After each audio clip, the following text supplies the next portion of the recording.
നമസ്കാരം. വിദേശ മണ്ണിൽ ഇരട്ടപ്പേരുകളിട്ട് രൂപം കൊണ്ട പുതിയ ടൂൾ കിറ്റ് മാഫിയ രാജ്യ തലസ്ഥാനത്ത് അഴിഞ്ഞാട്ടത്തിന് വഴിയൊരുക്കുന്നു. കോക്രോച്ച് ജനതാ പാർട്ടി എന്ന വിചിത്രമായ പേരിൽ പെട്ടെന്നൊരു ദിവസം പൊട്ടിമുളച്ച ഈ സംഘത്തിന് പിന്നിൽ കൃത്യമായ വിദേശ സാമ്പത്തിക അജണ്ടകളുണ്ടെന്നാണ് പുറത്തുവരുന്ന ഞെട്ടിക്കുന്ന വിവരങ്ങൾ വ്യക്തമാക്കുന്നത്. ലക്ഷക്കണക്കിന് വിദ്യാർത്ഥികളുടെ ഭാവിയുമായി ബന്ധപ്പെട്ട നീറ്റ് പരീക്ഷാ വിഷയത്തെ മുൻനിർത്തി രാജ്യത്ത് അനാവശ്യമായ തെരുവ് യുദ്ധങ്ങളും ജൻസി കലാപവും അഴിച്ചുവിടാനാണ് ഇവരുടെ നീക്കം. കഴിഞ്ഞ ബുധനാഴ്ച ദില്ലിയിൽ വിളിച്ചു ചേർത്ത വാർത്താ സമ്മേളനത്തിലൂടെയാണ് ഈ അരാജകവാദികളുടെ ഗൂഢാലോചന പൂർണ്ണമായും പുറത്തായത്. സ്വയം അന്വേഷണാത്മക മാധ്യമപ്രവർത്തകൻ എന്ന് വിശേഷിപ്പിക്കുകയും രാജ്യവിരുദ്ധ നരേറ്റീവുകൾക്ക് നിരന്തരം വളം വെച്ചു കൊടുക്കുകയും ചെയ്യുന്ന സൗരവ് ദാസ് ആണ് ഈ വിചിത്ര പാർട്ടിയുടെ മുഖ്യ വക്താവായി രംഗപ്രവേശനം ചെയ്തത്. മാധ്യമങ്ങൾക്ക് മുന്നിൽ വളരെ ശാന്തനായും മര്യാദക്കാരനായും അഭിനയിക്കാൻ സൗരവ് ദാസും കൂട്ടരും പരമാവധി ശ്രമിക്കുന്നുണ്ട് എങ്കിലും വരാനിരിക്കുന്ന ജൂൺ 6 ശനിയാഴ്ച ദില്ലിയെ ചോരക്കളമാക്കാൻ ഇവർ വലിയ രീതിയിലുള്ള ആസൂത്രണങ്ങളാണ് നടത്തിയിരിക്കുന്നത്. തങ്ങൾ യുവാക്കളുടെയും വിദ്യാർത്ഥികളുടെയും രക്ഷകരാണെന്ന് വരുത്തി തീർക്കാൻ സോഷ്യൽ മീഡിയയിലൂടെ ഇവർ കപടമായ ക്യാമ്പയിനുകൾ നടത്തുന്നുണ്ട് എങ്കിലും ഈ പാർട്ടിയുടെ ചരടുകൾ വലിക്കുന്നത് നേരിട്ട് അമേരിക്കയിൽ നിന്നാണ്. നരേന്ദ്രമോദി സർക്കാരിന്റെ കീഴിൽ ഭാരതം കൈവരിക്കുന്ന ആഗോള വികസന മുന്നേറ്റങ്ങളെയും സാമ്പത്തിക വളർച്ചയും എങ്ങനെയെങ്കിലും തടഞ്ഞു നിർത്താൻ അന്താരാഷ്ട്ര തലത്തിൽ വലിയൊരു ലോബി തന്നെ പ്രവർത്തിക്കുന്നുണ്ട്. അതിനായി ഇന്ത്യയിൽ അരാജകത്വം വിധിക്കാൻ കാത്തിരിക്കുന്ന ചില സന്നദ്ധ സംഘടനകൾക്ക് ഇവർ കോടിക്കണക്കിന് രൂപയാണ് ഡോളറായി ഒഴുക്കുന്നത്. ഇവിടെയാണ് നമ്മൾ കണ്ണു തുറക്കേണ്ടത്. പണ്ടൊക്കെ സമരം ചെയ്യാൻ ആളുകൾ സ്വന്തം കീശയിൽ നിന്ന് കാശെടുത്ത് പോസ്റ്റർ ഒട്ടിക്കുമായിരുന്നു. ഇന്നോ വിദേശത്തു നിന്നും ഡോളർ ഒഴുക്കിയാലേ ഇവിടെ ഒരു ഫ്ലെക്സ് ബോർഡ് പോലും ഉയരും. ഭാരതം മുന്നേറുമ്പോൾ അതിനെ വലിച്ചു താഴെയിടാൻ വിദേശ മുതലാളിമാരുടെ കാശ് വാങ്ങി ഇവിടെ കുഴപ്പമുണ്ടാക്കാൻ ഇറങ്ങി പുറപ്പെടുന്നവരെ നമ്മൾ കൈയും കെട്ടി നോക്കിയിരിക്കണോ? ഇവരുടെയൊക്കെ ബാങ്ക് അക്കൗണ്ടുകൾ കൃത്യമായി പരിശോധിച്ച് ഈ രാജ്യവിരുദ്ധ പണം എവിടെ നിന്നാണ് വരുന്നതെന്ന് മനസ്സിലാക്കുക തന്നെ വേണം. US ഫണ്ടിംഗ് കൈപ്പറ്റുന്ന NGOകളുടെ നേരിട്ടുള്ള സാമ്പത്തിക ലോജിസ്റ്റിക് പിന്തുണയോടെയാണ് കോക്രോച്ച് ജനതാ പാർട്ടി രൂപീകരിച്ചിരിക്കുന്നത്. സോഷ്യൽ മീഡിയയിൽ മാത്രം സ്വാധീനമുള്ള അനുഭവ പരിചയമില്ലാത്ത ജൻസി തലമുറകളിലെ ഒരു വിഭാഗം യുവാക്കളെ തെറ്റായ വഴിയിലേക്ക് നയിച്ച് തെരുവിൽ അനാവശ്യ പ്രകോപനങ്ങൾ ഉണ്ടാക്കുക എന്നതാണ് ഇവരുടെ അജണ്ട. അമേരിക്കയിൽ ഡീപ് സ്റ്റേറ്റ് ശൃംഖലകളുടെ കൃത്യമായ അറിവോടും താല്പര്യത്തോടും കൂടിയാണ് ഭാരതത്തിന്റെ ആഭ്യന്തര സുരക്ഷയെ തകർക്കാനുള്ള ഈ പണമൊഴുക്കെന്ന് വ്യക്തം. ഈ വലിയ അന്താരാഷ്ട്ര ഗൂഢാലോചനയുടെ യഥാർത്ഥ തലവനും CJP സ്ഥാപകനുമായ അഭിജിത്ത് ദീപ്കെ നിലവിൽ ഇന്ത്യയിലല്ല ഉള്ളത്. വിദേശ മണ്ണിലിരുന്ന് ഭാരതത്തിനെതിരെയുള്ള കൃത്യമായ അജണ്ടകളും ടൂൾ കിറ്റുകളും തയ്യാറാക്കി അത് നടപ്പിലാക്കാനുള്ള ഫണ്ടുമായി ഇയാൾ ജൂൺ 6 ശനിയാഴ്ച രാവിലെ 8 മണിക്ക് ദില്ലി അന്താരാഷ്ട്ര വിമാനത്താവളത്തിൽ വന്നിറങ്ങും. അമേരിക്കയിൽ നിന്ന് വരുന്ന അഭിജിത്ത് ദീപ്കെ സ്വീകരിക്കാൻ ദില്ലി വിമാനത്താവളത്തിൽ എത്തുന്നത് ആരാണെന്ന് നോക്കിയാൽ തന്നെ ഈ പാർട്ടിയുടെ രാജ്യവിരുദ്ധ മുഖം വ്യക്തമാകും. ഈയിടെ ലഡാക്കിന് പ്രത്യേക പദവിയും സ്വയംഭരണവും വേണമെന്ന ആവശ്യവുമായി കേന്ദ്ര സർക്കാരിനെതിരെ ജനങ്ങളെ പരസ്യമായി ഇളക്കിവിടുകയും കലാപ സമാനമായ അന്തരീക്ഷം സൃഷ്ടിക്കുകയും ചെയ്ത സോനം വാങ്ചുക്കാണ് അഭിജിത്തിനെ സ്വീകരിക്കാൻ നേരിട്ടെത്തുന്നത്.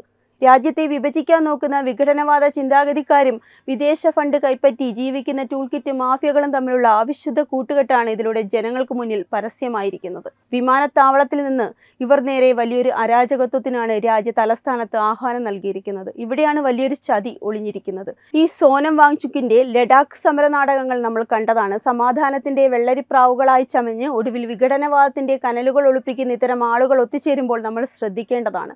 വിദേശത്തിരുന്ന് ഇന്ത്യ എങ്ങനെ തകർക്കാമെന്ന് ടൂൾ കിറ്റ് ഉണ്ടാക്കുന്നവരും ഇവിടെ ഇരുന്ന് അതിന് കുഴലൂത്ത് നടത്തുന്നവരും ഒരേ നാണയത്തിന്റെ ഇരുവശങ്ങളാണ്. ഇവരുടെ ലക്ഷ്യം വെറും സമരമല്ല, ഭാരതത്തിന്റെ ജനാധിപത്യ ഭരണകൂടത്തെ അട്ടിമറിക്കുക എന്നത് തന്നെയാണ്. വിമാനത്താവളത്തിൽ നിന്ന് CJP പ്രവർത്തകർ ഒന്നിച്ച് പാർലമെന്റ് സ്ട്രീറ്റ് പോലീസ് സ്റ്റേഷനിലേക്കാണ് മാർച്ച് നടത്തുമെന്ന് പ്രഖ്യാപിച്ചിരിക്കുന്നത്. ജന്തർ മന്ദറിൽ പ്രതിഷേധം സംഘടിപ്പിക്കാനുള്ള അനുമതി ചോദിക്കാനാണ് ഈ യാത്രയെന്നാണ് ഇവർ പുറമേക്ക് അവകാശപ്പെടുന്നത്. എന്നാൽ പോലീസ് അനുമതി നൽകിയാലും ഇല്ലെങ്കിലും അവിടെ നിയമവിരുദ്ധമായി താവളമടിച്ച് ദില്ലിയെ വീണ്ടും ഒരു സമരത്തിന്റെ പേരിൽ സ്തംഭിപ്പിക്കാനാണ് ഇവരുടെ യഥാർത്ഥ പദ്ധതി. ലക്ഷക്കണക്കിന് സാധാരണക്കാരായ വിദ്യാർത്ഥികൾ കഷ്ടപ്പെട്ടെഴുതിയ നീറ്റ് പരീക്ഷയുടെ മറപിടിച്ചാണ് ഇവരുടെ ഈ കളി മുഴുവൻ. കേന്ദ്ര വിദ്യാഭ്യാസ മന്ത്രി ധർമ്മേന്ദ്ര പ്രധാൻ പദവി രാജിവെക്കണമെന്നാണ് ഇവരുടെ പ്രഖ്യാപിത ആവശ്യം. എന്നാൽ യഥാർത്ഥത്തിൽ പരീക്ഷ എഴുതിയ വിദ്യാർത്ഥികളോടോ അവരുടെ രക്ഷിതാക്കളോടോ ഉള്ള സ്നേഹം കൊണ്ടല്ല ഇവർ തെരുവിലിറങ്ങുന്നത്. വിദ്യാർത്ഥികളുടെ ഭാവിയെക്കുറിച്ച് ഇവർക്ക് യാതൊരു ചിന്തയുമില്ല. ഇവർക്ക് വേണ്ടത് ഈ ജനകീയ വിഷയത്തെ ഒരു രാഷ്ട്രീയ ആയുധമാക്കി മാറ്റി കേന്ദ്ര സർക്കാരിനെ എങ്ങനെയെങ്കിലും അപകീർത്തിപ്പെടുത്തുക മാത്രമാണ്. മുൻപ് JNU സമരങ്ങളിലും കർഷക സമരങ്ങളുടെ മറവിലും കണ്ടതുപോലെ തുടക്കത്തിൽ പാവത്തുങ്ങളെപ്പോലെ പ്രത്യക്ഷപ്പെട്ട് പിന്നീട് രാജ്യത്തിന്റെ നിയമ സംവിധാനങ്ങളെയും പോലീസിനെയും ക്രൂരമായി വെല്ലുവിളിക്കുന്ന രീതി തന്നെയാണ് ഇവർ ഇവിടെയും പ്ലാൻ ചെയ്യുന്നത്. കുട്ടികൾ കഷ്ടപ്പെട്ട് പഠിച്ചെഴുതിയ പരീക്ഷയുടെ പേരിൽ രാഷ്ട്രീയം കളിക്കാൻ ഈ വിദേശ ഏജന്റുമാർക്ക് എന്താണ് അധികാരം? വിദ്യാർത്ഥികളുടെ ഏതൊരു പ്രശ്നത്തിലും കൃത്യമായ നടപടിയെടുക്കാൻ ഇവിടെ ശക്തമായൊരു സർക്കാരുണ്ട്. അതിന്റെ പേരിൽ ദില്ലിയിൽ വന്ന് അഴിഞ്ഞാടാമെന്നും പോലീസിനെ ആക്രമിക്കാമെന്നും ആരും വിചാരിക്കേണ്ട. നീറ്റ് പരീക്ഷ എഴുതിയ വിദ്യാർത്ഥികളെ ഇവർ വെറും ഒരു കവചമാക്കുകയാണ്.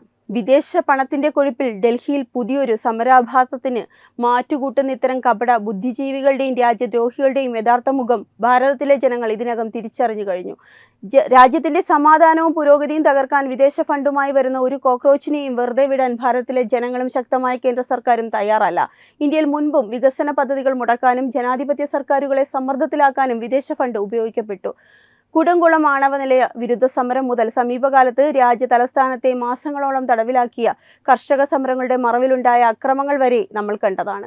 അന്ന് വിദേശത്തിരുന്ന് ടൂൾ കിറ്റുകൾ നിർമ്മിച്ച് ഇന്ത്യക്കെതിരെ പ്രചാരണം നയിച്ച അതേ രാജ്യാന്തര ലോബി തന്നെയാണ് ഇപ്പോൾ നീറ്റ് പരീക്ഷയുടെ മറവിൽ ഈ പുതിയ സംഘടനയും രംഗത്തിറക്കിയിരിക്കുന്നത്. FCRA നിയമങ്ങൾ കർശനമാക്കിയതോടെ പല വിദേശ NGOകളുടെയും കള്ളപ്പണ വഴി അടഞ്ഞിരിക്കുന്നു. അതിന്റെ പ്രതികാരം എന്നോണം പുതിയ അക്കൗണ്ടുകളിലൂടെയും ഡിജിറ്റൽ ചാനലുകളിലൂടെയും പണം ഒഴുക്കാനാണ് ഇത്തരം പുതിയ അരാജക ഗ്രൂപ്പുകളെ ഇവർ വിലക്കെടുക്കുന്നത്. യൂട്യൂബ്, ട്വിറ്റർ, ഇൻസ്റ്റഗ്രാം തുടങ്ങിയ ഡിജിറ്റൽ പ്ലാറ്റ്ഫോമുകളിലൂടെ വൈകാരികമായ നറേറ്റീവുകൾ സൃഷ്ടിച്ച് യുവാക്കളെ ആകർഷിക്കുക എന്നതാണ് ഇവരുടെ പ്രവർത്തന രീതി. ഗൗരവമുള്ള വിഷയങ്ങളെ റീൽസുകളായും ട്രെൻഡുകളാക്കി മാറ്റി അവർക്ക് പിന്നിലെ യഥാർത്ഥ വസ്തുതകൾ മറച്ചുവെച്ച് വികാരം ഇളക്കി വിടുകയാണ് ഈ സോഷ്യൽ മീഡിയ മാഫിയ ചെയ്യുന്നത്. വിദ്യാർത്ഥികളുടെയും യുവാക്കളുടെയും ന്യായമായ ആവശ്യങ്ങളെ പിന്തുണയ്ക്കുന്നു എന്ന വ്യാജേന ഇവർ നടത്തുന്ന ക്യാമ്പയിനുകളുടെ ആത്യന്തിക ലക്ഷ്യം വിദേശത്തിരിക്കുന്ന തങ്ങളുടെ യജമാനന്മാരെ തൃപ്തിപ്പെടുത്തുക എന്നത് മാത്രമാണ്. വാർത്താ സമ്മേളനങ്ങളിൽ മാന്യമായി ചമയുന്ന ഇവർ അണിയറയെ യുവാക്കളെ പോലീസിനും നിയമ സംവിധാനങ്ങൾക്കും എതിരെ തിരിച്ചുവിടാനുള്ള കൃത്യമായ സൈബർ ടൂളുകളായാണ് ഉപയോഗിക്കുന്നത്. ജൂൺ 6-ന് ദില്ലിയിൽ ഇവർ പ്ലാൻ ചെയ്തിരിക്കുന്ന നീക്കങ്ങൾ തലസ്ഥാന നഗരിയെ വീണ്ടും ഒരു യുദ്ധക്കളമാക്കാനുള്ള കൃത്യമായ പ്ലാനിംഗ് ആണ്. വിമാനത്താവളത്തിൽ നിന്ന് നേരിട്ട് പാർലമെന്റ് സ്ട്രീറ്റിലേക്ക് ഒരു സംഘമായി നീങ്ങുമെന്ന പ്രഖ്യാപനം തന്നെ നിയമ സംവിധാനങ്ങളെ വെല്ലുവിളിക്കാനുള്ള പുറപ്പാടാണ്. ദില്ലി പോലീസ് അനുമതി നൽകിയില്ലെങ്കിൽ പോലും അക്രമത്തിലൂടെയും വലിയ ജനക്കൂട്ടത്തെ സൃഷ്ടിച്ച് ക്രമസമാധാനം തകർക്കാൻ ഇവർ മുതിരുമെന്നാണ് സൂചനകൾ. രാജ്യത്തിന്റെ പരമാധികാരത്തെ വെല്ലുവിളിക്കുന്ന ഇത്തരം നീക്കങ്ങളെ വെറും ഒരു രാഷ്ട്രീയ പ്രതിഷേധമായി കണ്ട് തള്ളിക്കളയാനാവില്ല. ഇത് രാജ്യസുരക്ഷയ്ക്ക് തന്നെ ഭീഷണി ഉയർത്തുന്ന ആസൂത്രിത അട്ടിമറി ശ്രമമാണ്. നീറ്റ് പരീക്ഷയുമായി ബന്ധപ്പെട്ട കുട്ടികളുടെ ആശങ്കകൾ പരിഹരിക്കാൻ സുപ്രീം കോടതിയും കേന്ദ്ര സർക്കാരും നിയമപരമായ എല്ലാ വഴികളും തേടുകയും കൃത്യമായ അന്വേഷണങ്ങൾ നടത്തുകയും ചെയ്യുന്ന സാഹചര്യത്തിലാണ് ഇവർ തെരുവിലേക്ക് ആളുകളെ ക്ഷണിക്കുന്നത്. യഥാർത്ഥത്തിൽ വിദ്യാർത്ഥികൾക്ക് നീതി ലഭിക്കുകയല്ല. ഈ വിഷയത്തെ സജീവമായി നിലനിർത്തി രാജ്യത്ത് അസ്ഥിരതയുണ്ടാക്കുകയാണ് ഇവർ ചെയ്യുന്നത്. സാധാരണക്കാരായ ലക്ഷക്കണക്കിന് വിദ്യാർത്ഥികളുടെയും രക്ഷിതാക്കളുടെയും നെഞ്ചിടിപ്പിനെ തങ്ങളുടെ രാഷ്ട്രീയ ലാഭത്തിനും വിദേശ ഫണ്ട് ഉറപ്പാക്കാനുമുള്ള കച്ചവട ചരക്കാക്കി മാറ്റുന്ന ഈ ടൂൾ കിറ്റ് സംഘത്തിന്റെ ക്രൂരത ജനങ്ങൾ തിരിച്ചറിയേണ്ടതുണ്ട്. വെബ് ഡെസ്ക് തത്വമൈ ന്യൂസ്. HIV അണുബാധ സന്തോഷപൂർണമായ ഒരു ജീവിതത്തിന് തടസ്സമല്ല. HIV അണുബാധയ്ക്ക് ഫലപ്രദമായ ചികിത്സ ഇന്ന് ലഭ്യമാണ്. ഇതിന് യഥാസമയം അണുബാധ കണ്ടെത്തുന്നതും കാലേക്കൂട്ടി ചികിത്സ നടത്തേണ്ടതും അത്യാവശ്യമാണ്. സൗജന്യമായ ചികിത്സയും മാർഗനിർദ്ദേശങ്ങളും സർക്കാർ ആശുപത്രികളിലെ ART അഥവാ ഉഷസ് കേന്ദ്രങ്ങളിൽ ലഭ്യമാണ്. ആരോഗ്യ സംരക്ഷണം ഓരോരുത്തരുടെയും ഉത്തരവാദിത്തമാണ്.